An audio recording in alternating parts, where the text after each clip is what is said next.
Eu quero começar fazendo as considerações sobre o assunto. Pastor Vitor Azevedo defendendo o lado sobre a hipergraça, sim, doutrina, e pastor Rodrigo Mocelin defendendo que hipergraça é uma heresia. E eu queria começar com o pastor Vitor Azevedo defendendo o ponto sobre a hipergraça. Primeiro, mais uma vez, prazer. Obrigado mesmo pelo carinho, desde o convite da Nani, enfim. Foi até o que eu falei com ela, né? Quando ela me trouxe o tema, eu falei, bom, interessante. E muita gente olha pra mim e fala, bom, o Vitor é o pregador da hipergraça e todo esse negócio. E eu falei pra ela, olha, Nani, eu não sei o que tem no conceito de vocês, o que significa hipergraça. Porque a gente sabe que pode ser talvez um problema semântico, porque hipergraça é uma graça grande, certo? No significado. E nisso daí a gente acredita, tenho certeza que a gente vai concordar, a graça de Deus é grande, maravilhosa. Agora, se hipergraça for, eu uso do amor de Deus para o meu benefício prazeroso e para fazer aquilo que eu quero fazer da minha vida, não tem problema, eu posso maltratar o pastor Rodrigo, eu posso maltratar o pastor Adson, eu posso desrespeitar os ouvintes e tá tudo bem por causa da graça de Deus, isso daí para mim é loucura, né? Então eu acho que é muito legal essa conversa, porque penso também, pastor, né, que existe aí uma diminuição da palavra. Tem uma diminuição da palavra. Existe aí uma perca quando a gente diz hipergraça e a gente trata isso como pejorativo. É claro que a gente não vai conseguir mudar essa... É cultural, né? Você fala de hipergraça não é só no Brasil, é no mundo inteiro. Mas eu acho legal essa reflexão sincera sobre o termo. Cara, hipergraça. Vamos pensar nisso? Vamos tratar a graça como sendo grande mesmo, porque muitas vezes você começa a falar, Deus ama você, o amor de Deus está sobre você, e a pessoa, isso aí deve ser hipergraça. É mesmo, mas não isso daí que você está achando. Esse preconceito, né, que utiliza da graça de Deus como uma desculpa, que aí o Bonhoeffer vai dizer que justifica o pecado, mas não justifica o pecador. Então, eu acho que, na verdade, eu até brinquei com a Nani, eu falei, acho que esse debate vai virar conversa, pô. Né? No fim vai virar conversa, porque eu também acredito que usar da graça de Deus para irresponsabilidade com o outro e consigo é esvaziar a palavra e o sentido da cruz. Ótimo, ótima colocação, definição. Pastor Rodrigo Mocelin, hipergraça, uma heresia. Eu acho que há mesmo de maneira pejorativa, tem sido tratado como uma licença para pecar. Mas quando você vai conversar com muitos pastores, eles falam, não é uma licença para pecar. Ainda assim, e você ouve o que eles falam, o que muitos pastores falam, e aqui eu estou falando do Brasil inteiro, eu acho que há um problema no Brasil de maneira geral, e no mundo. Há muitas vezes, você pergunta para ele o que você crê, e ele fala, não creio que nós devemos usar a graça de Deus como desculpa para pecar. Mas eu acredito que há alguns elementos ali, hoje, mal colocados, acho que há alguns elementos que acabam, ainda que não de maneira direta, acabam induzindo a isso. E é isso que a gente vai falar hoje um pouquinho. Legal. Mas para intermediar esse assunto sobre hipergraça, e o grande problemática é o que nós chamamos de antinomismo, que é exatamente. O conceito de não lei, não limite. Exatamente. Porque a grande problemática é o seguinte, eu posso ter antinomianismo, posso ter um discurso dizendo hipergraça, eu não acredito na hipergraça, mas acredito no conceito de hipergraça, que a graça é grandiosa. Entretanto, na prática, exato. E a pergunta é a prática, porque entre a etimologia e o discurso, a prática tem sido distorcida. E a pergunta que não quer calar é, o que falar disso? Desse conceito que às vezes, pastor Rodrigo Mocelin, o que alguns segmentos dizem, não, eu acredito nessa hipergraça, não nesse conceito deturpado, que essa graça pode nos cobrir, dar oportunidade, não é libertinagem, etc, etc. Mas quando você vê a prática, é uma hipergraça pejorativa. Eu acredito assim. O próprio termo hipergraça é recente. O antinomianismo já é algo mais antigo, histórico aí. Então, o que eu acredito... Olha o que acontece. Eu definiria um ensinamento incorreto hoje, essa distorção da graça que acontece hoje, mais ou menos assim. O pai disso é a serpente, que disse, não, Deus não mata. Um dos seus apóstolos é Marcião, que foi excluído no ano 144 da igreja, porque ele dizia, não, meu Deus não fica irado contra o mal. E ele rejeita o Antigo Testamento. E a música tema é Claudinho Bochecha, só love. É isso. E aí, só que, veja bem, eu vou pegar o exemplo da Igreja Católica. A Igreja Católica, Martin Lloyd-Jones tem um livro falando sobre a Igreja Católica, e ele diz o seguinte: quando você vê a ortodoxia dela, parece que ela é tão ortodoxa em tantos elementos. Ela crê na inerrância da Escritura, ela crê na Trindade, e aí ela crê que a salvação é pela graça. E ela declara isso. Ela, nos seus dogmas, ela é contra a idolatria. Entretanto, ela diz isso aqui, e logo em seguida ela acrescenta algo que acaba por negar o que ela acabou de dizer. Por isso os reformadores saíram com os 5 solas. Por que somente a fé? Porque a Igreja Católica também dizia, é a fé que salva, mas ela acrescentava algo que acabava anulando o somente pela fé, somente pela graça. E eu acredito que acontece isso muito hoje, de maneira generalizada, em relação ao discurso, em se tratando da graça. Aí você pode chamar de hipergraça, você pode chamar de graça barata, de Dietrich Bonhoeffer, enfim, você pode usar o que você quiser. Mas acontece muito isso hoje. Muito isso, que é o que a gente chama o velho, né, antinomianismo aí. Tem um livro muito interessante, que é o livro do Sinclair Ferguson. A história do livro é o seguinte: houve um debate no século XVIII, no interior de uma igreja, no interior da Escócia. Qual era o debate? Um homem chamado William Craig, ele estava sendo sabatinado para o ministério. Perguntaram para ele, de acordo com a confissão daquela igreja reformada: você crê que é ortodoxo dizer que nós temos que abandonar o pecado para crer em Cristo? E aí a resposta, ele falou assim, sim, olha, não, desculpa, ele fala assim, não é ortodoxo, a pergunta era da confissão deles, não é ortodoxo dizer que precisamos abandonar o pecado para ser salvo. E aí ele respondeu, concordo. Mas logo em seguida ele voltou atrás. E aí houve toda uma celeuma. Veja, essa é a crença correta. A confissão estava correta. Olha, você não tem que abandonar o pecado para crer. Você crê e então Cristo vai mudando você. Porque aí já não é mais graça. Claro. Só que aí o que aconteceu? Aí houve uma celeuma. E essa celeuma, e o autor diz o seguinte: de um lado havia os legalistas. O que é o legalista, historicamente falando? É aquele que crê que você é salvo pelas obras. E do outro lado o antinomiano, que crê que, já que sou salvo pela graça, não preciso mais da lei. Não preciso mais de limite. Né? Não preciso mais da lei. Não, o antinomiano é anti-lei, né? Isso. Que é o caso que acontece com João Agrícola. Lutero vem e diz, Lutero era um legalista. Lutero tentou se salvar pelas suas obras. E viu que não dava. Ele descobriu a graça. E aí, o que acontece? Lutero tira um pé da beira do caminho e cai no evangelho. João Agrícola ouve e fala, é verdade, somos salvos pela graça. A lei nos conduziu a Cristo, como Paulo diz em Gálatas. Mas aí ele tira o pé da beira do caminho e não pisa no evangelho. João Agrícola pisa do outro lado do caminho, que é o antinomiano, que ele diz, não precisamos mais da lei. Então, assim, como a Igreja Católica, eu acredito que acontece muito isso hoje. Muitas vezes você conversa com muitos pastores e eles dizem, não é isso que eu estou pregando, licença para a graça, licença para o pecado, o que eu prego. Mas na prática, o discurso acaba sendo assim, muitas vezes. Pastor Vitor Azevedo, a pergunta, segundo o que o pastor Rodrigo Monsenini está dizendo, é o seguinte: o senhor acha que a mensagem atual ou é muito legalista? Sim. E a pregação é muito legalista, agressiva e precisa desfrutar dessa hipergraça? Assim, né, até citando um teólogo reformado que o pastor citou, o Lloyd Jones. Ótimo. Ótimo. Inclusive foi com ele que eu aprendi a seguinte fala. Ele diz o seguinte: o teste do pregador. Ele fala assim: se os seus ouvintes, Conheço essa frase. né, enquanto Ótimo. não te ouvem falar, enquanto eles te ouvem falar, então, Vitor, faça o teste. Se as pessoas que te ouvem falar da graça de Deus não sentem uma liberdade cativante, uma liberdade que é esplêndida, e ao mesmo tempo uma certeza de que quer faça qualquer coisa ou não faça qualquer coisa, não mudará nada em relação a ela, a Deus, e Deus a ela, se isso não está acontecendo, então não é o evangelho que você está pregando. Então o que ele está dizendo é assim: a pregação da graça, ela vai produzir um senso de liberdade extrema e uma certeza absoluta, não há o que eu faça para mudar Deus a meu respeito.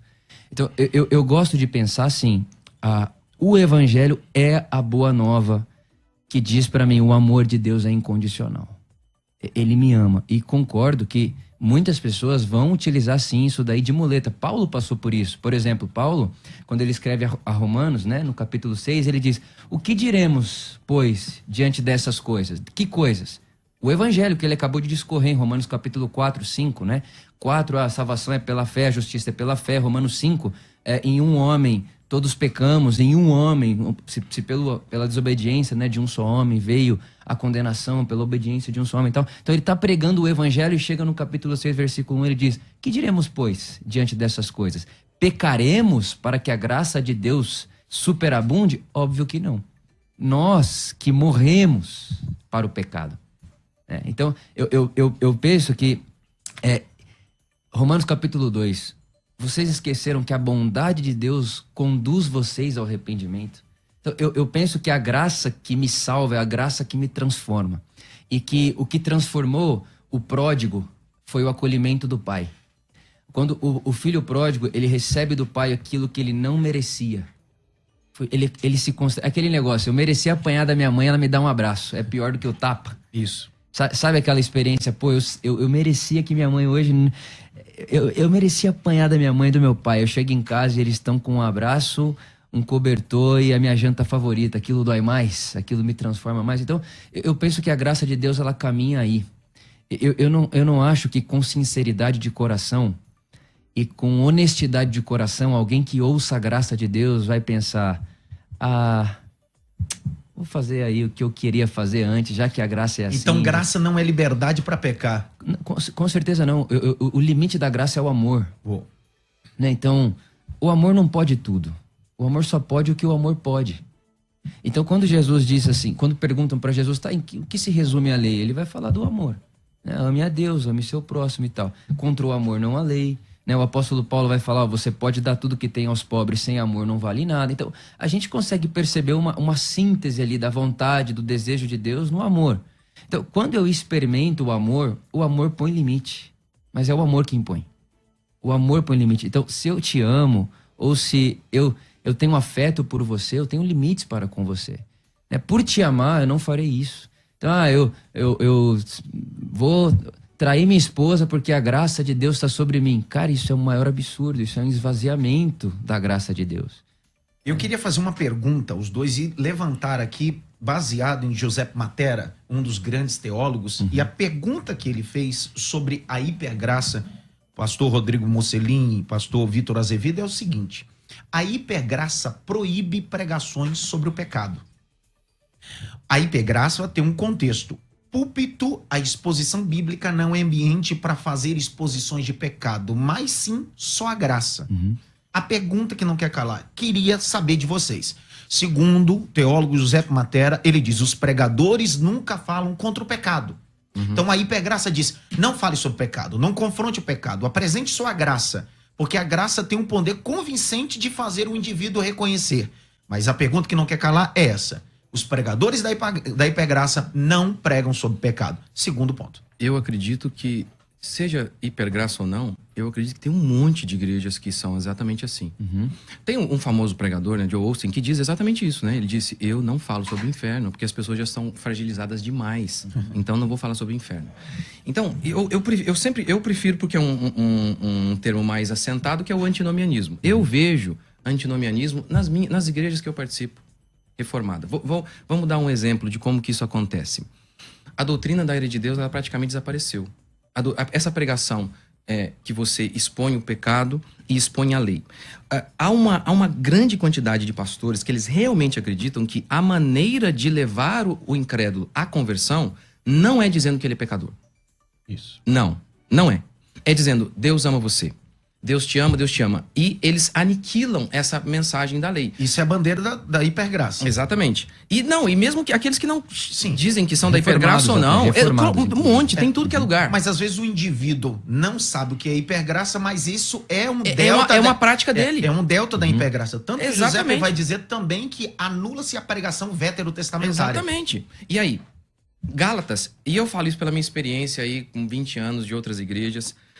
Em Gálatas, Paulo diz: é a lei que nos conduziu a Cristo. Yes. Ou seja, se você quer que as pessoas se convertam, inclusive para que se vejam como pecadoras e recebam a graça, primeiro elas precisam se ver como pecadoras.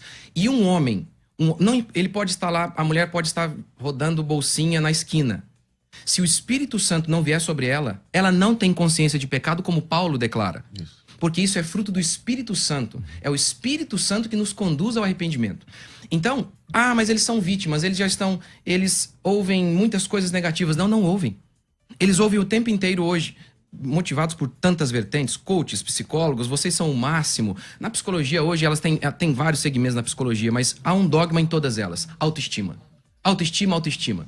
Então, eles ouvem o tempo inteiro e ouvem do seu próprio coração que eles são o máximo, porque o nosso coração é maligno. Então, eles precisam ouvir que são pecadores.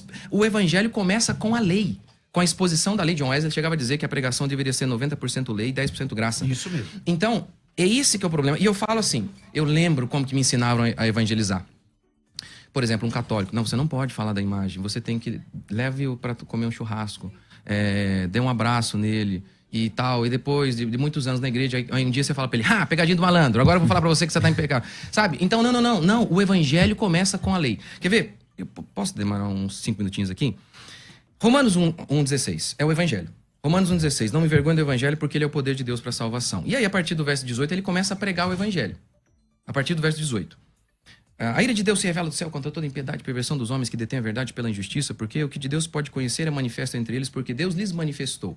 Porque os atributos invisíveis de Deus, assim o seu eterno poder, com a própria divindade, claramente se reconhecem desde o princípio do mundo, por meio das coisas que foram criadas. Tais homens são por isso indesculpáveis, porque tendo conhecimento de Deus, não glorificaram como Deus, nem lhe deram graças, antes se tornaram nulos em seus próprios raciocínios, obscurecendo-os de coração insensato, inculcando-se por sábios, tornaram-se loucos, e mudaram a glória do Deus incorruptível em imagem de homem corruptível, bem como de aves, quadrúpedes e répteis. E aí ele conclui: por isso, Deus entregou tais homens à imundícia. Então, nesses 6 versículos que eu acabei de citar aqui, como que Paulo começa a pregar o evangelho? Primeiro, ira de Deus. Martin Lloyd Jones também dizia o seguinte: se você retirar a ira de Deus da Bíblia, vai sobrar bem pouca coisa para pregar.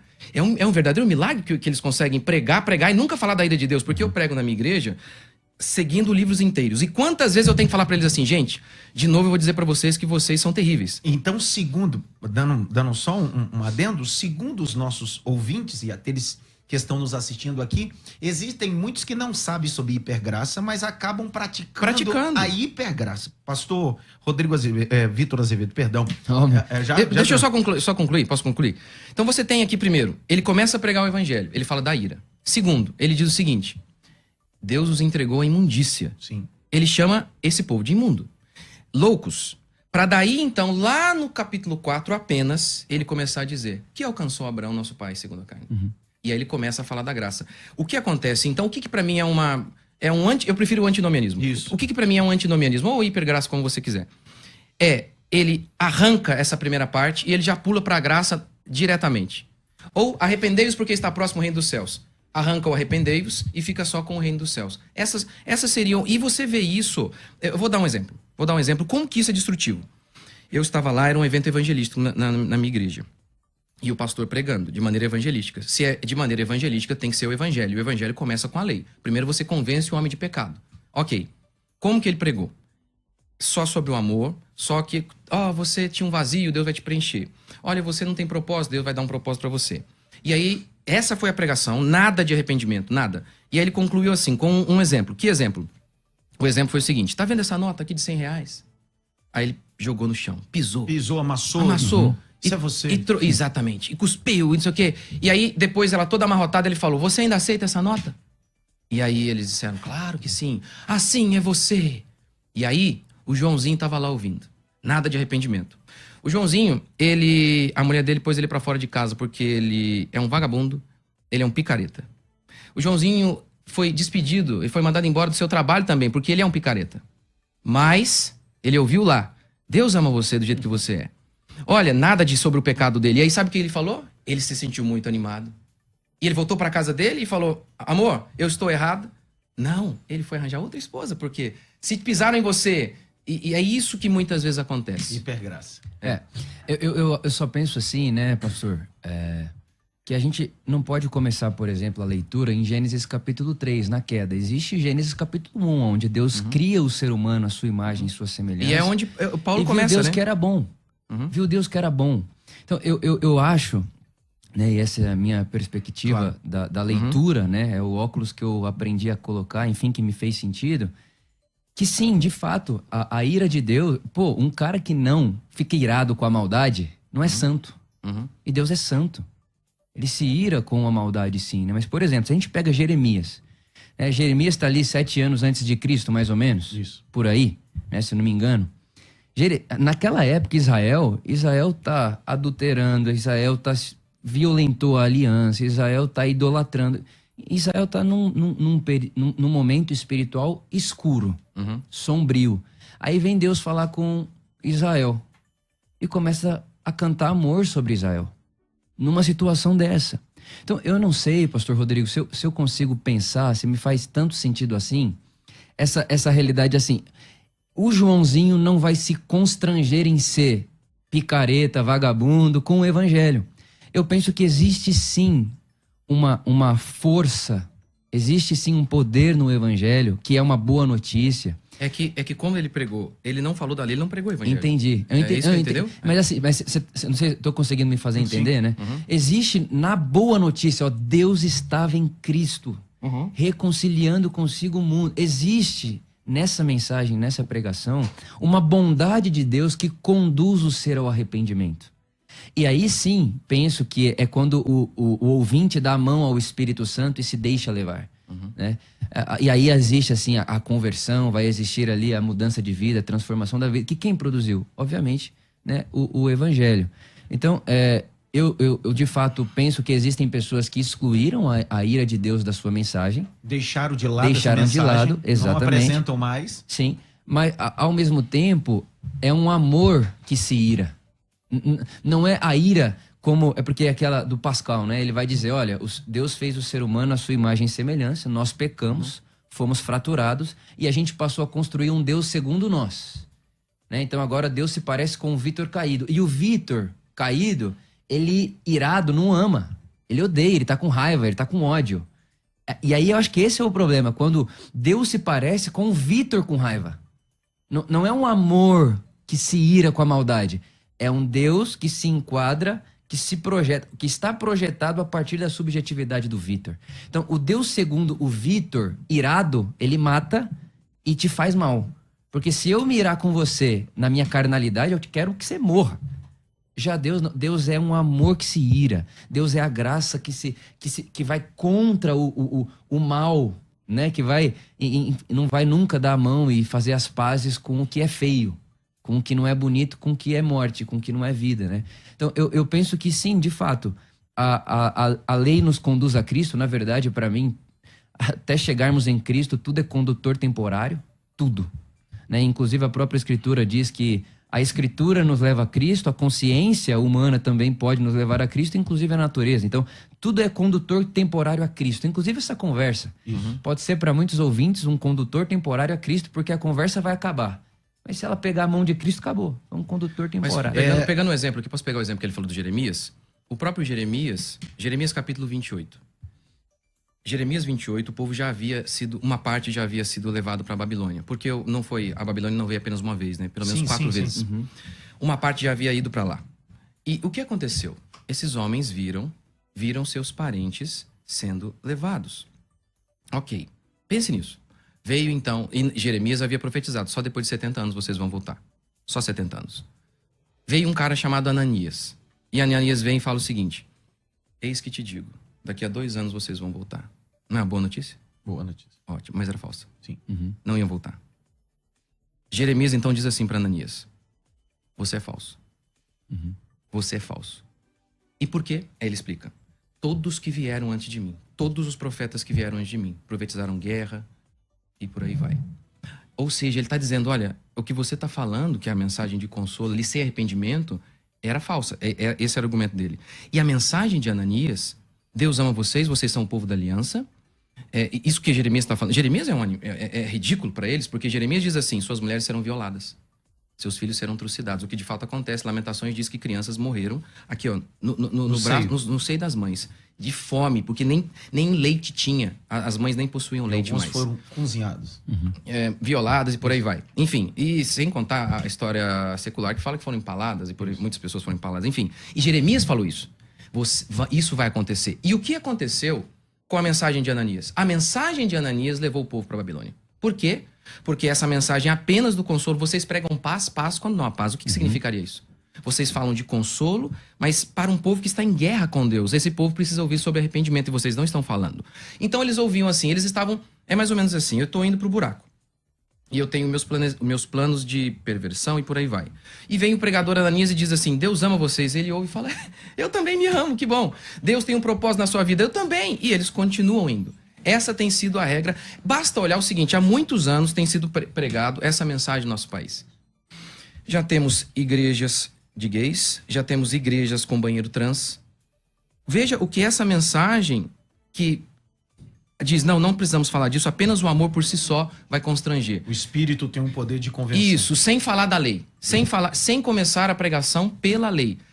A gente tem visto já os frutos dessa teologia. A gente tem visto. Nós estamos num debate maravilhoso, mas eu queria convidá-los a escutar 2 áudios que recebemos aqui, 2 perguntas para incendiar. Eu acho que o povo quer incendiar o negócio. Manda aí. Paz do Senhor a todos, bom dia. Ouvindo o debate aí, ótimo debate. A paz do Senhor, pastores. Eu concordo com o pastor Vitor a respeito da graça de Deus. O amor de Deus é incondicional, a gente vê isso em toda a Bíblia Sagrada. Deixando um exemplo único aqui, o caso de Sansão, que mesmo no tempo da lei, ele provou a graça do Senhor. Deus abençoe a todos. Paz do Senhor, amados irmãos. Bom, a minha pergunta vai para o pastor Vitor, né? Eu gostaria de saber dele, porque ele realmente, né? Ele enfatizou muito a parte do amor, mas a Bíblia também diz que na mesma medida do amor, Deus também é justiça. Inclusive, o próprio Deus diz que era melhor não ter conhecido este evangelho do que conhecê-lo e não praticá-lo.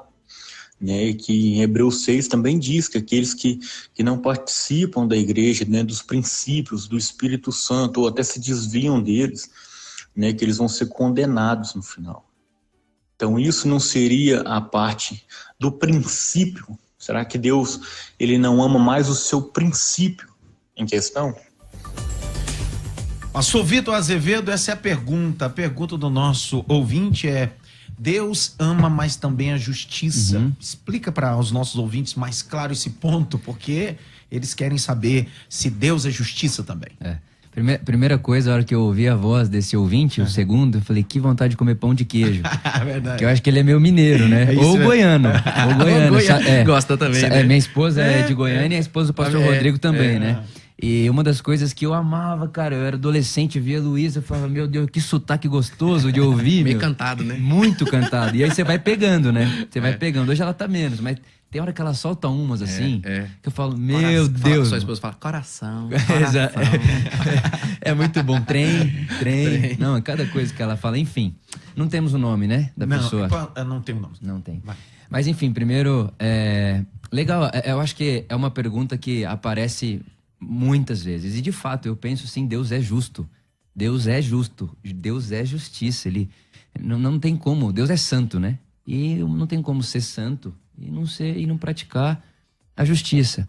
Eu acho que para mim o grande ponto é quando a gente começa a pensar justiça na nossa subjetividade. Então, por exemplo, Paulo, 2 Coríntios capítulo 5. Deus estabeleceu justiça na cruz. E aí eu pergunto para nós, o que significa a cruz para o Vitor, para nós, pastor Rodrigo, pastor, o que significa a cruz para esse ouvinte? Para mim, a cruz não é o que Deus fez. Para mim, a cruz mostra quem Deus é. Yes. Na cruz, eu não consigo ver um Deus manipulando a cruz, fazendo a cruz como ideia de Deus. Eu não consigo chegar aí. Para mim, a cruz é quem Deus é. Deus está submetido ao pior que o ser humano pode fazer. A cruz é, historicamente, inclusive, né, pode me corrigir se eu estiver errado, a pior tortura que o ser humano já inventou. Uma morte lenta, dolorosa, cruel e esmagadora. Né? A postura que você fica pendurado numa cruz é para você demorar a morrer. E você começa a ficar esmagado internamente, obviamente com fome. Né? Então a cruz é como se fosse para mim o pior que o ser humano pode fazer, esse pecado que o pastor Rodrigo falou, a escuridão que o ser humano pode chegar, se encontrando com a graça de Deus na pessoa de Jesus. Então vem João para nós e diz, né, ninguém nunca jamais viu a Deus, mas o Filho que está no seio do Pai o revelou. Jesus veio cheio de graça e verdade. Então para mim a cruz, a cena da cruz, é um encontro do nosso pior com o que Deus tem de melhor, que é a sua graça, o seu amor. E ali a gente encontra a justiça de Deus. Não é ali que Deus faz justiça? O apóstolo Paulo vai chamar essa cena de justiça de Deus. Exato. Então, eu acho, pastor Adson, ouvinte, né, pastor Rodrigo, que muitas vezes, como eu disse, a gente acaba espelhando em Deus a nossa queda. Deus não caiu. Continua de pé. Deus continua, e ele não muda, ele é imutável. Não é que ele se tornou isso agora, né? Não é que a cruz converte Deus, não. Jesus, isso é interessante, isso eu aprendi com um teólogo chamado Brian Zend. Conhece, pastor? Brian Zend. Teólogo muito gostoso de ler, uma leitura muito... Ele faz ficar simples, sabe? É bem bonito a leitura desse cara. Ele diz assim, olha, Jesus não veio mudar a ideia de Deus sobre nós. Jesus veio mudar a nossa ideia sobre Deus, o que a gente pensava sobre Deus. Então, quando eu olho para Jesus, e vamos colocar em última instância a cena da cruz, eu vejo a justiça de Deus ali. Ali está a justiça de Deus. João capítulo 17, que antecede um pouco, né, a prisão de Jesus e, enfim, a sua morte, Jesus diz assim, Pai, glorifica o teu filho. E esse glorifica, se você vai ler ali, né, no texto, ele está falando assim, revela o teu filho. Revela o seu filho para que as pessoas vejam, e dali ele vai para a cruz. Então, eu consigo ver, assim, a cena da crucificação, ela não me faz olhar e falar assim, meu Deus, eu preciso ser salvo de um Deus que produz isso aí. Eu quero abraçar esse Deus que se submete a essa feiura humana, entendeu? Eu posso fazer uma pergunta minha, não de ouvinte, claro. ao pastor Rodrigo, ao pastor Vitor Azevedo. Claro. É o seguinte, como observar Atos dos Apóstolos, capítulo 5, como graça e justiça na morte de Ananias e Safira? Cara, Onde o senhor observa aquilo sobre graça e justiça? Você acredita que aquele fato que ocorreu por causa de uma mentira pode acontecer hoje e você vê graça e justiça naquilo ou não? Olha, eu vou ser bem vulnerável. Por que eu tô fazendo essa pergunta? Porque a hipergraça condena o capítulo 5. Ah, não. A hipergraça pula o capítulo 5. A hipergraça acredita que aquele texto não é teopenelsto, não é inspirado.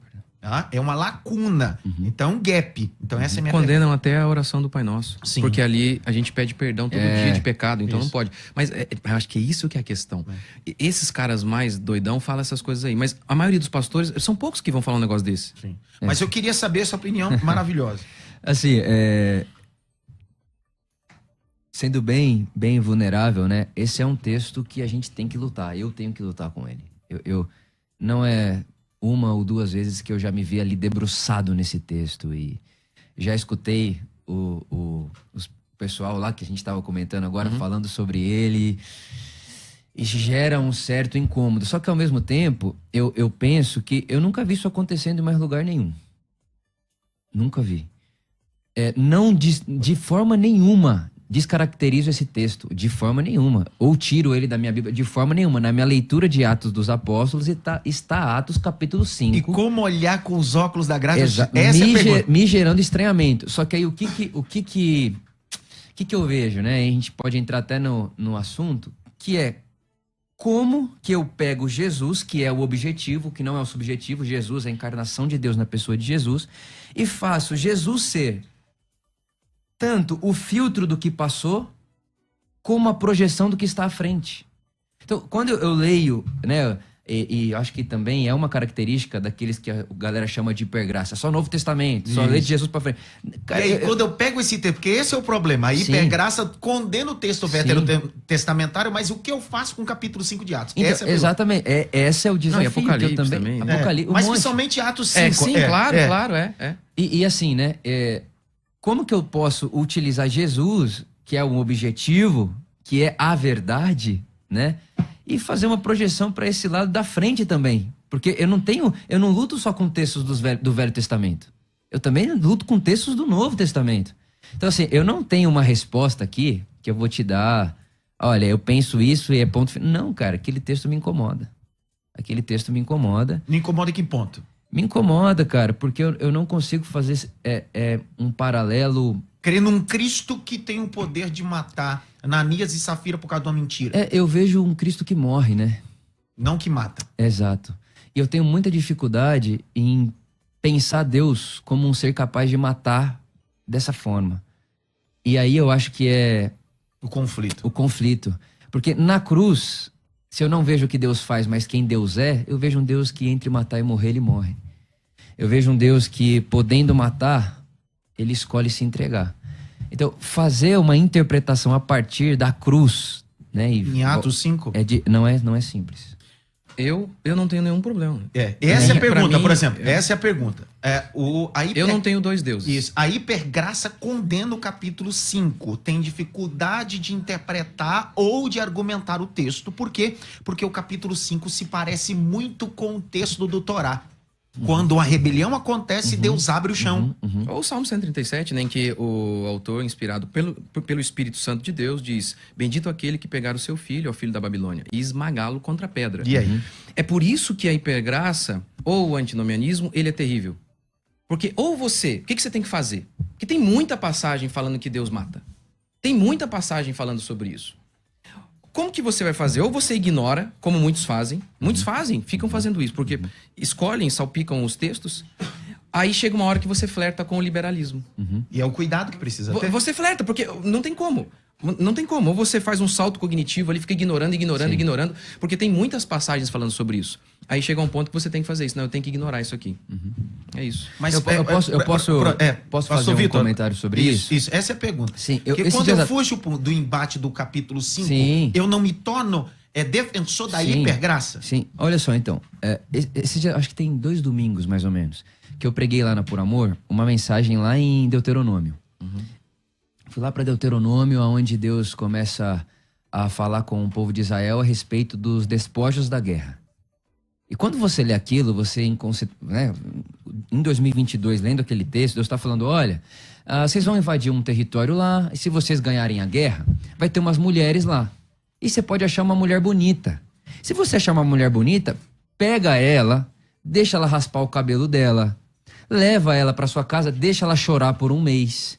E depois você vai despir ela e, vamos chamar, né, sendo bem franco, ter relações sexuais com ela. Ok, você olha para esse texto de 2022 para lá, você fala: gente, que primitivo.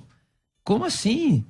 O que tá acontecendo? Só que se você põe o pé na história lá, aquilo é um avanço extraordinário. Por que aquilo é um avanço extraordinário? Porque na época não tinha regra para despojos. Faz o que você quiser. Essa mulher era mulher de inimigo. Deita com ela a hora que você quiser, não precisa deixar. E o raspar o cabelo, por exemplo. O que é o raspar o cabelo? Respeita o luto. Deixa ela chorar 1 mês, ela perdeu o pai, pode ter perdido o filho na guerra. Então, quando a gente lê de 2022 pro texto, parece que é primata, primitivo e esquisito. Mas você põe o pé no texto, você fala: uau, apareceu... Havia humanidade, né? Havia humanidade e apareceu um Deus que se preocupa com o luto de uma mulher que perdeu seu filho numa guerra. E que era considerado, talvez, por Israel como inimigo. Né? Então, quando eu vou pro texto e eu começo a ler, vamos falar, né, do Primeiro Testamento, por exemplo. A gente vê lá o textos narrando como se Deus estivesse pedindo para matar crianças. Todos nós... E Deus muda? Não. Jamais. Também acredito que não. Não muda. Deus não muda. Deus é imoral? De forma alguma, cara. Deus não é imoral. Se Deus não muda e não é imoral, a gente pode acreditar que ele poderia pedir hoje para alguém aqui matar uma criança? Ele é um salmo precatório, né? Ele tá ali falando, representando o próprio Deus, né? E ali ele tá expressando a vontade de Deus, que era punir aquele povo por conta de seus pecados. Se Deus não pode fazer mais isso hoje, significa sim que ele converteu. Nós temos um Deus que converteu. Não, mas aí onde eu chego com isso, né? Eu olho assim, então tô lendo esse texto. Pô, eu não acredito que Deus seja imoral ou que ele tenha desvio de caráter, nem que ele seja monstruoso. Por que eu não acredito que Deus é monstro? Porque Jesus me salva de um Deus monstro. Então, na perspectiva, tendo Jesus como filtro do que ficou, Jesus, a luz de Jesus, o evangelho de Jesus... acaba que faz filtros, né? Então, o que eu vejo, né, pastor? Assim, ó, Deus não muda, de forma nenhuma. Deus não é imoral. Então, eu preciso rever a maneira que eu aprendi a ler esse texto. E aí é a hora que eu vou tratar Jesus como chave hermenêutica interpretativa. Jesus precisa fazer um filtro do que passou e Jesus precisa ser a projeção do que virá. E assim, por exemplo, por que, por exemplo, a árvore do conhecimento do bem e do mal era pecaminosa? Então, aí... Mas por que era errado? Por que era errado pegar naquela árvore?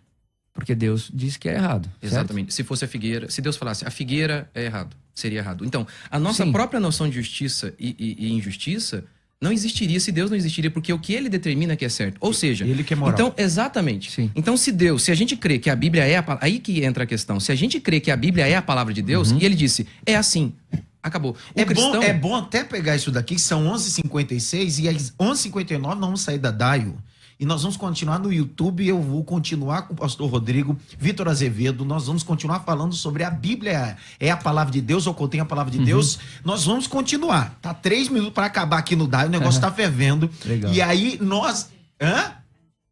A enquete, tudo isso nós vamos falar tudo no YouTube. Então assim, ó, eu tenho muitas perguntas, muitas coisas, enquete. Então nós estaremos ainda depois finalizando aqui no DAIO, junto no YouTube, junto com essas questões maravilhosas. Pastor Rodrigo, uma pergunta de uma enquete maravilhosa. Pastor Adson e aos debatedores, eu moro em Salvador. Parabéns pelo programa, parabéns à Rádio Musical FM. Minha pergunta é para o pastor Rodrigo. Pastor, o senhor é contra a graça de Deus. Como falar do amor de Deus sem falar da graça? É só uma dúvida minha, porque o meu ver, o Senhor Jesus é misericordioso. Olha só, rapidinho, parênteses. É isso que acontece. Tá vendo? E acontece com ambos, né? Acontece com você, acontece ambos, comigo. acontece com exatamente. ambos. É muito difícil mesmo se comunicar. Você veja que na pergunta, na questão, o Senhor é contra a graça de Deus. Eu só acredito que para chegarmos à graça é necessário que primeiro se exponha a lei para que então o pecador tenha essa convicção de pecado. Eu li vários livros, inclusive, por exemplo, o Otimania é um nome conhecidíssimo, né? Que, na minha opinião, é uma hipergraça. Ele tem muita coisa que ele fala que é o que a gente chama de hipergraça ou antinomianismo, na minha opinião. E então, a grande questão é essa. A própria graça, ela fica esvaziada se você não expuser a lei de Deus. Então, vamos lá, vamos dar um exemplo. Pastor Rodrigo Moceninho, o senhor estava dizendo sobre essa ideia do Cristo, que é a justiça. Eu fiz uma pergunta sobre Atos capítulo 5. Como olhar? Porque o grande problema está aqui. Como Giuseppe vai dizer, a hipergraça, ainda os defensores da hipergraça, sem saber, defende Atos capítulo 5 como um Deus irado. E para que vocês tenham essa ideia, a hipergraça acredita que Ananias e Safira não foram mortos por Cristo. Foram mortos pela instituição e por um líder legalista. Exatamente. E é isso que eu queria discutir com vocês. Porque a pergunta que eu deixo aqui para vocês me responderem e responder os nossos ouvintes é: quem matou Ananias e Safira? Deus. Foi a igreja? Foi Pedro, um pastor legalista? Ou foi Jesus que gritou tetelestai na cruz? Me respondam, por favor! Eu acho que... Eu preguei quinta-feira na minha igreja, Romanos 12, que Paulo fala que a gente deve o amor ser sem fingimento, e ele conclui: odiai o mal. Odiai o mal. Então, a ira de Deus é a justa retribuição divina à maldade humana. E, já que todos os homens são malignos, Deus, ele pode retirar a vida de qualquer um. Por isso que eu não posso matar. Se eu mato uma pessoa, eu estou roubando a vida daquela pessoa que não é minha. O suicídio também é pecado, porque a minha vida não é minha. Por que Deus não peca quando ele mata? Porque tudo é dele. O ar que eu respiro é dele. Ele não pode cometer pecado. E então ele, em sua ira, a ira de Deus não é descontrole humano, como nós vemos em relação aos seres humanos. Não é descontrole. É a justa punição de Deus em relação à maldade. Por isso Paulo fala em Romanos que nós devemos odiar o que é mal. Então eu acredito que o que acontece hoje, hipergraça, antinomianismo, é como se Jesus no Antigo Testamento fosse mal, Deus fosse mal no Antigo Testamento, no Novo Testamento ele enviou Jesus e falou: nossa, o que a gente fez? E converte. É claro que quem em sã consciência diz isso? Apenas alguns, vai. Marcião, ou os liberais. Marcião disse, e retirou, inclusive. Mas é o que a gente está debatendo. O dogma deles é que, não, a gente crê que Deus é irado. Mas a prática da pregação e da vida é essa, é que parece, não posso, Deus não se ira mais. Pastor Azevedo, Vitor Azevedo, quem matou Ananias e Safira? Pedro, um líder legalista, a igreja ou Jesus? Cara, eu Segundo a sua opinião, pra mim é o que eu disse. Eu luto com esse texto, eu me debato com ele o tempo inteiro e eu não consigo, igual quando quando o pastor Rodrigo falou, né? Eu não tenho problema nenhum com esse texto. Eu confesso que eu tenho, mas jamais diria que...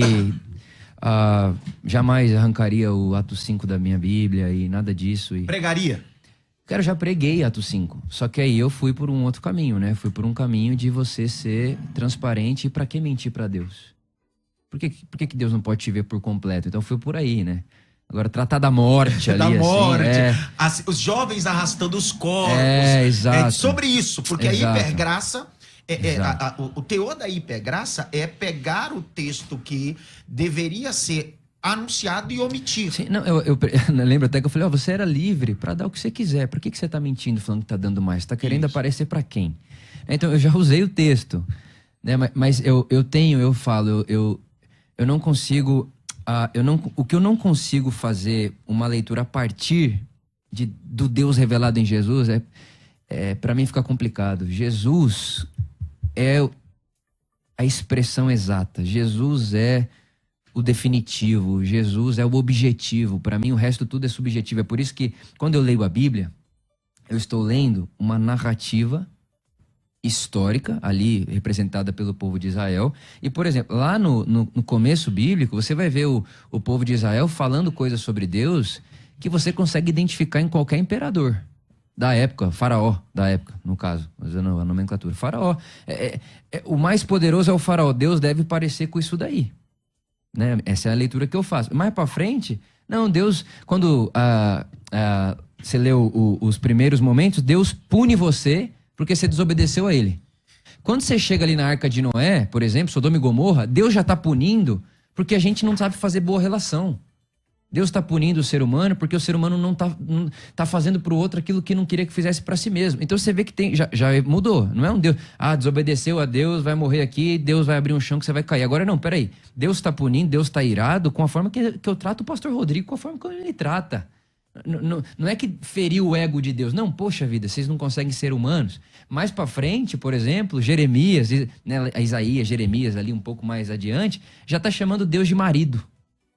Então eu penso que existe uma progressão na consciência humana a respeito de Deus. E quando Jesus aparece, ele não converte Deus. Jesus converte o Vitor a respeito de Deus e salva o Vitor também de construir um Deus à imagem do Vitor. Então, o Vitor não gosta disso.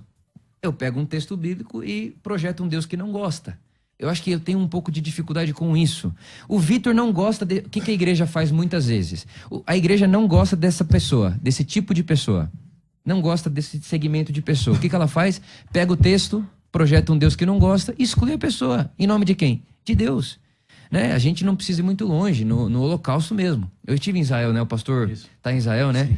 Eu estive lá e, cara, dos lugares que eu mais gostei de estar foi no Museu do Holocausto. Você já esteve lá, pastor? Ainda não. Cara, coisa mais linda. Já foi lá? Já. No Museu do Holocausto? Eu chorei, mas chorei largado. Chorei muito. E foi muito bonito porque a guia que fez esse caminho com a gente, ela era uma brasileira. Na verdade, ela é judia, né? Que veio fugitiva pro Brasil. A avó dela veio e ela nasceu aqui e foi para lá para trabalhar no museu. E ela chegou no final, ela falou assim, ó, pra gente, é por isso que nós, judeus, nós não conseguimos acreditar num Deus que poderia estar ao lado de Hitler. E quando essa disse isso, eu pensei, eu também não. Jamais. Não consigo ver Deus nunca do lado de quem pratica a maldade, de quem mata alguém. Né? E aí, entre essa questão que o senhor colocou, pastor, que Deus, a gente tem a nossa moral e Deus não cabe na nossa. Eu fico com essa... Eu fico lutando com isso. Eu não quero construir um Deus à imagem do Vitor que caiu. Deixe Deus falar sobre si mesmo. E para mim, Deus fala sobre si mesmo na pessoa de Jesus. Tudo que não passa naquilo que Jesus propõe sobre Deus, para mim, precisa ser colocado ali de lado. No final, Atos 5 está uma discussão. Por quê? Porque Atos 5, Pedro diz... Vocês não mentiram a Deus nem aos homens, mas o Espírito Santo, a última dispensação, que o hipergraça acredita que o Espírito Santo tem o poder de convencer e etc. Maximiza, né, eu não estou dizendo sobre o conceito, mas ali, literalmente, quem matou? E esse é o grande problema. Então, e ali, veja o crime. Vamos arredondar aqui em valores. Eles pegaram um terreno lá, venderam por 100 mil. Deus mataria hoje? Com certeza. Ele pode fazer o que ele quiser. eles pegam lá o terreno por 100 mil, venderam o terreno por 100 mil e trouxeram apenas 50 mil para a igreja. Essa mentira não foi uma mentira que prejudicou ninguém, pelo contrário, eles trouxeram dinheiro, mas ofendeu a glória de Deus. Então, assim, em se tratando de níveis, se houvesse níveis de pecado, poxa, uma coisa tão pequena, e Deus matou. Olha, ainda que trouxe. Trouxe e Deus matou. Posso sugerir, segundo o pensamento do senhor, Mocini? Sugerir. Imagine dois indivíduos, época da graça, nós estamos na época da graça, Atos 5. Eles decidiram, como exemplo, o senhor deu 50 mil reais, etc., trouxeram metade. Quer dizer que o que foi condenado ali não foi o preço ou o valor que eles trouxeram, mas sim a atitude que fizeram, que foi a mentira. Exatamente. Ok? A pergunta que não quer calar. Se o indivíduo hoje congrega numa igreja e essa igreja, o hipergraça não acredita no dízimo. Muitas das vezes, a condição da hipergraça não acredita no dízimo. Se esse indivíduo acredita no dízimo e ele recebe um salário, e nesse salário ele deposita menos do salário, ele está mentindo, sim ou não? Sim, com certeza. Dentro da confissão dogmática. Se ele ganha 10 mil, Isso. vai lá dar o dízimo da 500, tá mentindo. E a pergunta que não quer calar, Deus mata hoje do jeito que matou em Atos capítulo 5? Ele pode a pergunta fazer. Pra você. Isso. Mas claro que pode. Isso. Agora, a pergunta não é, nossa, mas peraí, ele não fez isso agora. A pergunta é a seguinte, quando a gente fala, por exemplo, sobre eleição, né? A gente fala, poxa, Deus elegeu, o calvinista acredita que Deus elegeu alguns e salvou a todos. E salvou alguns. Deus condenou a todos, salvou alguns. Por exemplo, há um barco com 100 pessoas e todas elas são criminosas. Deus envia um barco para salvar aquelas pessoas, mesmo assim. Envia um terceiro, um quarto barco e todas elas dizem assim, não te quero. Não te quero, não te quero. E aí, ainda assim, Deus fala, não, vou eleger um, vou salvar um. A pergunta que quer calar não é por que ele salvou um, a pergunta é por que ele não condenou todo mundo. Todos são pecadores e todos poderiam e deveriam ser mortos. Em relação ao que Deus fez ali, a pergunta não é porque ele matou aquele homem que mentiu. A pergunta é porque ele não matou todos os outros ainda que estão mentindo sistematicamente. Ele poderia fazer e ele ainda não fez, dando chance ao arrependimento. Eu já penso assim, que Deus pode tudo, mas o amor não pode tudo. O amor não pode Deus tudo. pode tudo, mas o amor não pode tudo. O amor não pode. Quem ama pode menos. Abre mão. Quem ama pode menos. Sempre. A gente tá com o seu filho aqui, com certeza você já deixou de fazer coisa porque ama ele. E eu com a minha esposa em casa, ela passou muito mal, né? Os primeiros 3 meses. Ela ainda tá meio devagarinho e tal. A gente tá no 4º pro 5º mês. Mas, cara, por amar ela, eu não tinha algo que poderia acontecer que eu não tivesse disposto a abrir mão, porque quem ama pode menos. Então eu vejo Deus dessa maneira. Ele pode tudo, ele pode tudo, ele pode tudo e não deve explicação pra ninguém, nem pro Vitor. Não deve explicação pro Vitor. Mas o que é o amor podendo tudo? Eu acho que o amor é o limite, né? Se a hipergraça é a ausência de limite, então ela vai contra completamente o caráter de Deus, que tem limite. Deus tem os seus limites no seu amor, penso eu. Nós estamos na Rádio Musical FM, estamos recebendo pastor Rodrigo Mocelin, também pastor Vitor Azevedo, tratando sobre hipergraça. Ortodoxia ou uma heresia, e o negócio está cada vez mais sendo esclarecido, os ouvintes estão sendo literalmente desvendados sobre esses pontos de vista e os deltas. Chegou aqui participação dos nossos ouvintes, pergunta aos dois debatedores. Bom dia, meu nome é Ângela, moro na zona leste de São Paulo. Minha pergunta é para os dois pastores. Pastores, como vocês enxergam a graça do Antigo e Novo Testamento? A impressão é que me passa que a hipergraça é de Deus, é um pouco liberal. Olha, não tem duas graças, não tem dois deuses. Quando Jesus estava fazendo seu ministério em Jerusalém, em Israel, não havia Novo Testamento. Com base em que ele pregou a própria graça? Exato. Antigo Testamento. Então, nós não cremos que, por exemplo, no Antigo Testamento alguém foi salvo pela lei, eles foram salvos pela graça, crendo no Cristo que viria, com a única diferença de que nós hoje cremos no Cristo que já veio.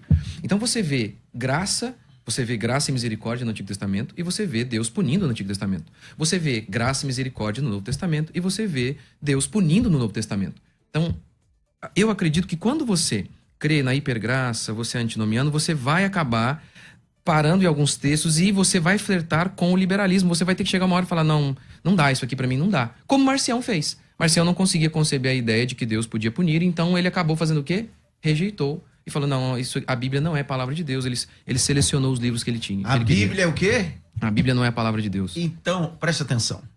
Você que está Foi conectado. eu não que disse, hein? Não. Eu ia te ajudar nessa aqui. Até porque não há dúvidas.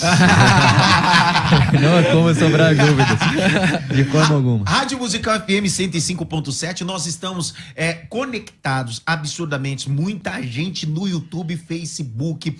Compartilhe, mande aí para as pessoas, porque eu queria tratar também, aproveitando nos estúdios da Musical FM, Pastor Vitor Azevedo. Eu posso só responder a... Claro, como é, por exemplo? Porque ela falou como a gente faz Sim, como assimila desculpa. o Deus do velho e o Deus Sim. do novo, né? Pra mim é o seguinte, a redenção antecede a criação. A redenção antecede a criação. O Cordeiro está morto desde antes da fundação do mundo. A crucificação é um gesto histórico de uma realidade eterna. Só há Deus. E se Deus não se esvazia, não cabe mundo.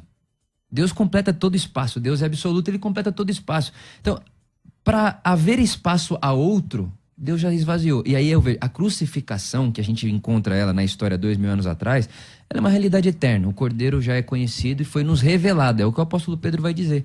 O Cordeiro foi revelado a nós na crucificação.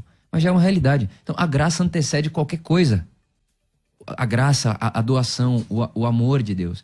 Então, não há mesmo Deus do Velho Testamento e Deus do Novo Testamento. É o único Deus. É o único Deus.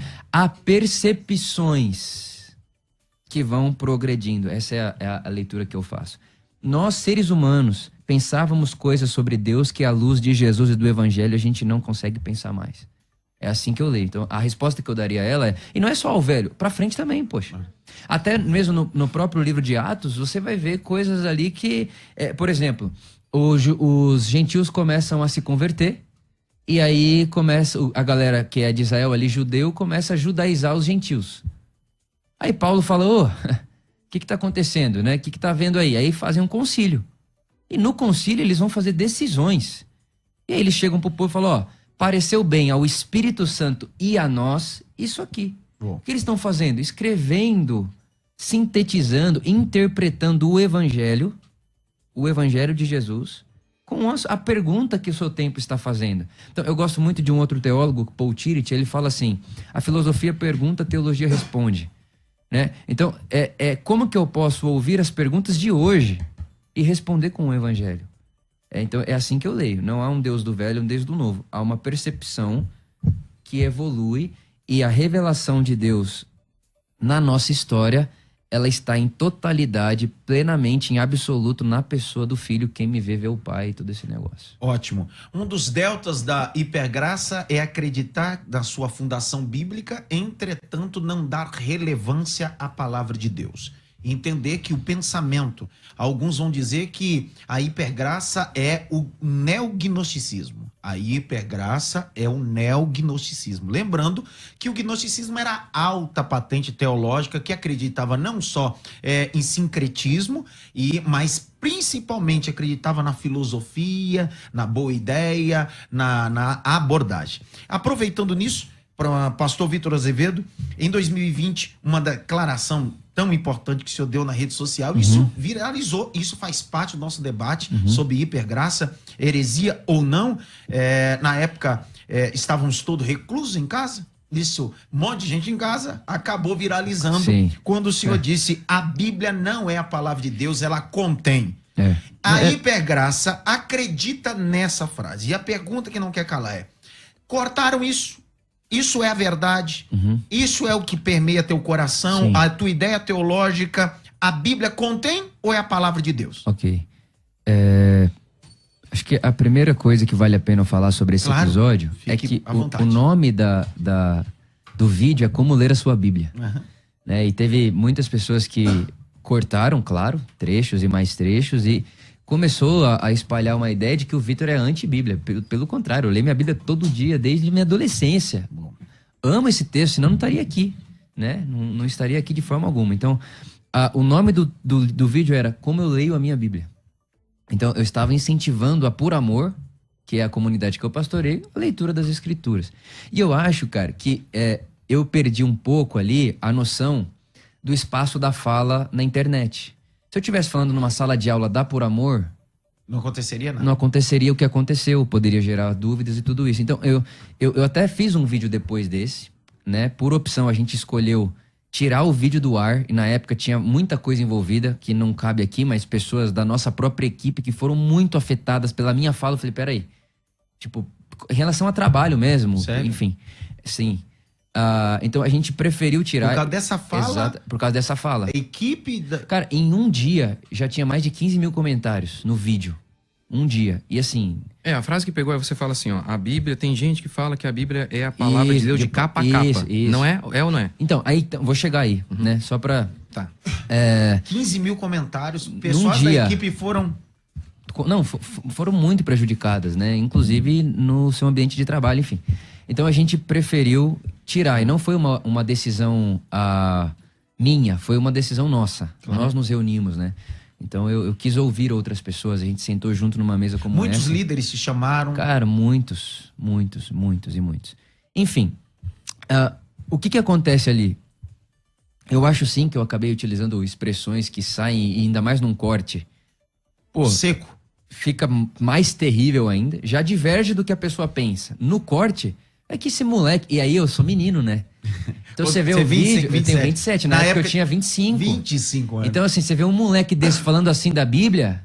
Tá tirando. E eu imagino a indignação que gera no coração das pessoas. Por exemplo, você tava falando ali, 3ª geração de pastor. Pô, você tava lá quando não tinha bateria. Aí veio o moleque num de vídeo... 25 anos. Pô, tá de brincadeira, é sacanagem, né? Então eu entendo a indignação, né? Só que o que eu estava querendo dizer ali... O que o pastor Vitor Azevedo estava querendo dizer. Isso, Isso que não quer calar. Exato. Porque às vezes, e aí aproveitando a sua oportunidade, dando direito de fala, de costurar, porque às vezes as pessoas só pegaram aquele Isso. vídeo, não assistiram o vídeo completo, Isso. e é importantíssimo aos nossos internautas que estão no YouTube e Facebook ouvir isso. Sim, claro. E até a gente conversou aqui no intervalo, Isso. né? Nitidamente nós vamos divergir nesse assunto, nesse tema. Mas o que eu estava querendo dizer é o seguinte, quando eu falei de Jesus, quando você lê a Bíblia de capa a capa, como sendo palavra de Deus, né? O que eu estava dizendo ali era o seguinte, se a gente não pega o evangelho de Jesus, filtra o que passou e projeta o que vai para frente, a gente vai entrar num colapso de fazer um Deus de muitas faces. Que vai pegar lá e é esse Deus aí que fala que a mulher que foi estuprada, basta o cara que estuprou dar uma oferta lá pro pai da menina que foi estuprada e tá tudo certo. Tá escrito isso na Bíblia, pô. Então, aí, era isso que eu estava dizendo, inclusive utilizando exemplo. Se eu pego esse texto, tiro esse texto daqui e levo lá pro cara lá que teve a filha estuprada e falo, isso aqui é palavra de Deus. Não, peraí. Como é que você olha para esse texto? Não dá para olhar nessa literalidade. Quando isso foi escrito, o que estava acontecendo aí? Então, Jesus é a palavra de Deus que filtra e que afirma. Era isso que eu estava dizendo. Então, na verdade, o que eu estava ensinando as pessoas ali é como entender Jesus, chave hermenêutica, Jesus, a palavra de Deus, o verbo de Deus. Deus se fez carne, não letra. Deus se fez humano e não letra. Como que essa experiência, para mim, foi revolucionária? Porque, como eu disse, cresci na igreja. Eu leio a Bíblia todo dia fazem muitos anos. E eu tinha muita dificuldade. Mas muita dificuldade. Muita dificuldade. E quando eu aprendi Jesus, chave hermenêutica, aquilo foi transformador para mim. E o que eu estava fazendo era passando aquela experiência. Então, o que eu estava dizendo, que eu continuo acreditando... A Bíblia é a palavra ou então, contém? Aí que tá.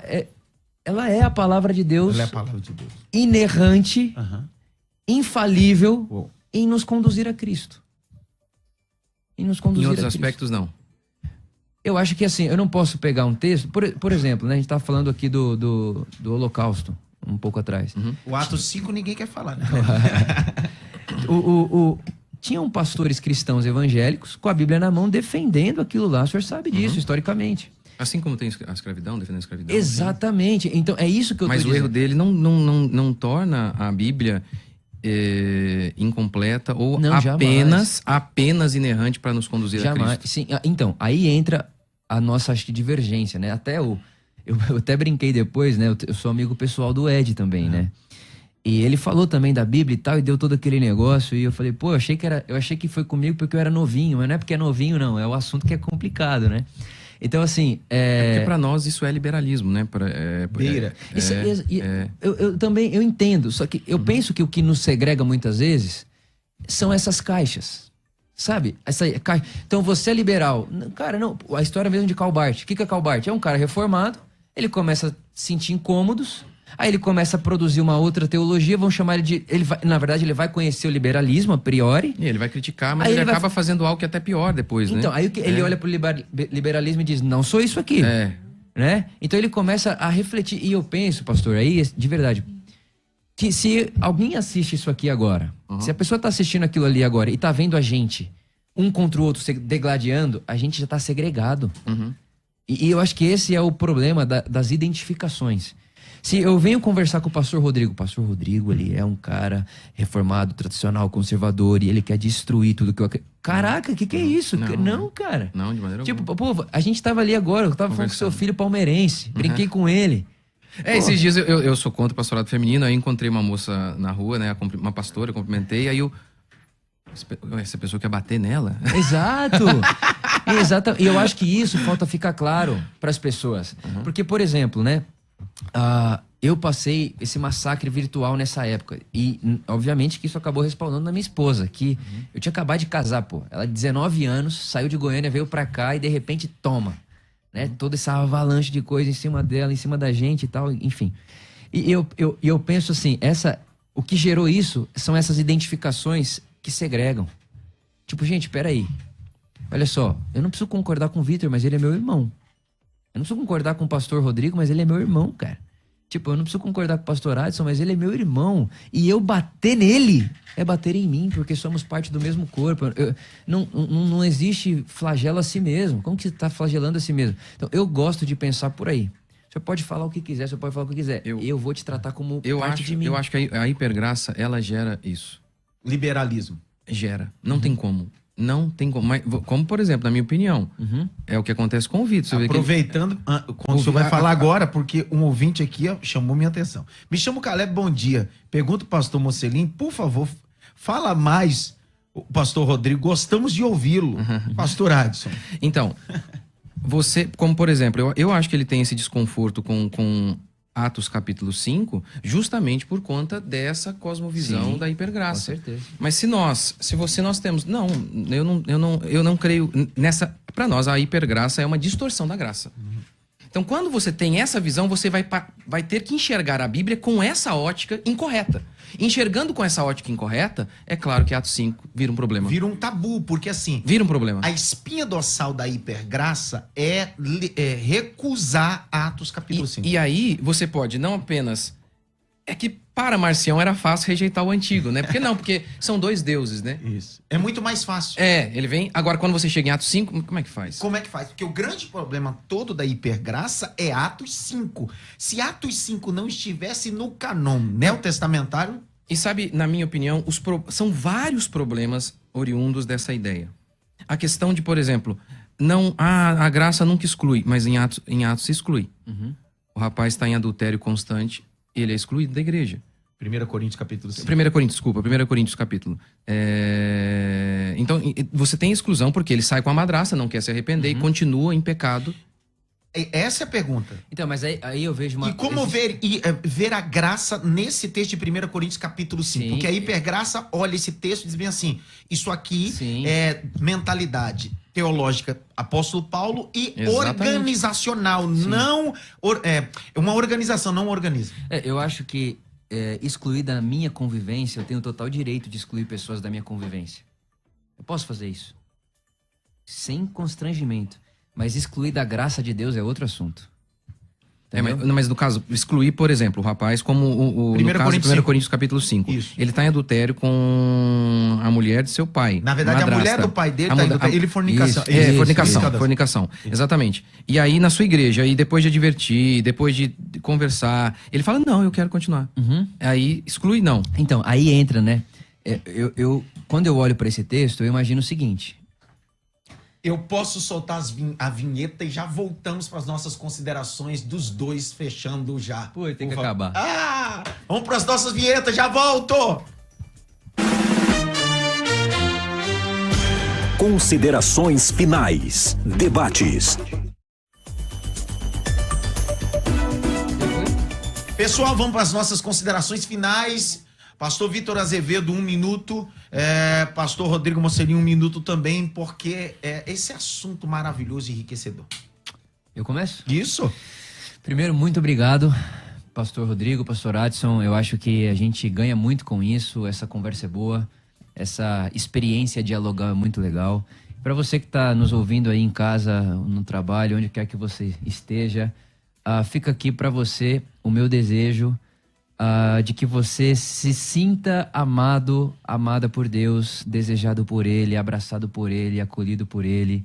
Que essa realidade da graça de Deus, que no que a gente está falando aqui é o nosso ponto, todo mundo aqui concorda que existe uma graça que é gigantesca, que você se sinta abraçado, acolhido e inserido nela, e que essa graça produza em você frutos e leve em você todos os dias da sua vida, cada dia um passo à frente, à semelhança de Jesus. É meu mais profundo desejo aí para vocês. Deixa a sua rede social aí, a loja. Seguinte, @Victor Azevedo 10 é a minha rede social. Nosso canal no YouTube é Por Amor o nome, né? Nós temos a loja também da Por Amor, onde temos alguns livros escritos lá também. E eu tenho um clube do livro. Então a gente lê junto alguns livros, inclusive esse mês agora nós estamos lendo Inspiratio, de Osmar Ludovico. Conhecem Osmar Ludovico? Uhum. Estamos lendo esse livro dele, está sendo bem legal. A gente lê em comunidade e conversamos ali semanalmente. Então tem isso aí tudo para a gente estar mais perto. Pastor Rodrigo Mocelin. Obrigado pelo prazer de estar aqui. Obrigado, Vitor, para a gente estar aí junto aí explicando, falando um pouquinho mais, né, sobre o Evangelho.